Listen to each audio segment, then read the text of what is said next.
স্লোগানে উচ্ছ্বাসে সোহরাওয়ার্দী উদ্যানে আওয়ামী লীগের বিজয় সমাবেশ। প্রধানমন্ত্রী বললেন, জীবন দিয়ে হলেও জনগণের আস্থার মর্যাদা রক্ষা করা হবে। নৈতিক পরাজয়ের গ্লানি ঢাকতে আওয়ামী লীগের বিজয় উৎসব। মন্তব্য মির্জা ফখরুলের। আবারও বললেন, বিএনপি ঐক্যফ্রন্টে কোনো বিভেদ নেই। ফের সক্রিয় হয়ে উঠছে নিষিদ্ধ জঙ্গি সংগঠন হিজবুত তাহরীর। দলে ফেরানোর চেষ্টা করছে আইন শৃঙ্খলা রক্ষা বাহিনীর সদস্যদের, তথ্য পুলিশের।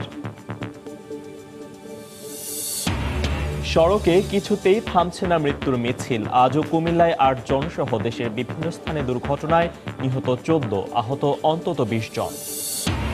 এবং রাজধানী সহ সারা দেশে কমতে শুরু করেছে চালের দাম। এক সপ্তাহের ব্যবধানে কেজি প্রতি কমেছে ২ থেকে ৩ টাকা।